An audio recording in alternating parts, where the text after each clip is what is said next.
বর্তমান জেনারেশনে বিয়ের পর স্বামীকে নিয়ে ঘুরতে যাওয়ার চেয়ে বিয়ের পর সবার আগে বাবু নেওয়ার চিন্তা করা উচিত। এখন এমন একটা জেনারেশন যেখানে জীবনের সবচেয়ে বড় পরীক্ষা হলো মা হওয়া।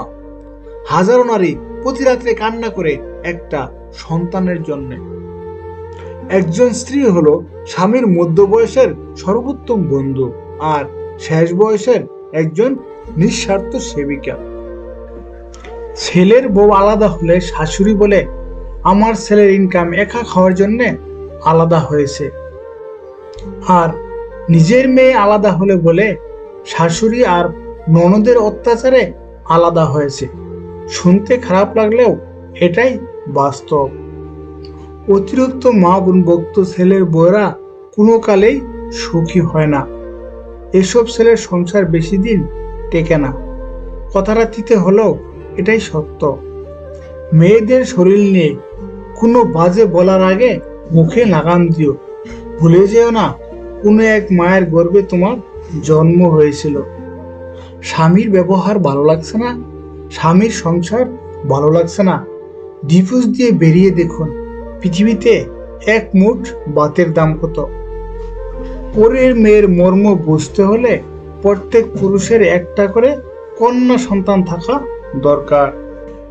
যে আঘাত পায় সে নীরবে সয়, আর যে আঘাত দেয় সে কখনো বুঝতে পারে না তার দেওয়া আঘাতে অন্যের কতটা ক্ষতি হয়।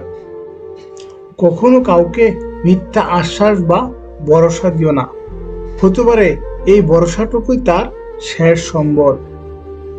পুরুষ উন্নতি করলে মায়ের দোয়া, অবনতি করলে বউয়ের দোষ।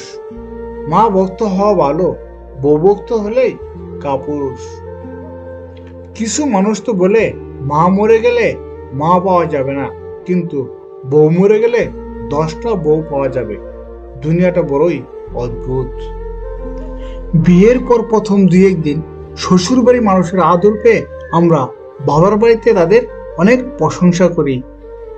আমরা একটা কথা ভুলে যাই যে একটা নতুন জামা কিনে মানুষ প্রথম একটু যত্ন করে, কয়েক মাস পর সেটার কোনো কদর থাকে না। একটু সাবধানে থাকবেন। আপনাকে ডুবিয়ে দেওয়ার জন্য এমন কিছু লোক বসে আছে যাদের সাঁতারটা আপনি শিখিয়েছেন। কারো মুখ থেকে যদি আমার সমালোচনা শুনেন, বুঝে নেবেন তার সাথে একসময় আমার খুব ভালো সম্পর্ক ছিল। ক্ষমা করে দিও আমায় যদি আমার ব্যবহারে কেউ কখনো কষ্ট পেয়ে থাকো। বলা তো যায় না, আজ রং বেরঙের পোশাকধারী, কাল হয়তো সাদা কাপড়ে মুড়িয়ে যেতে পারি।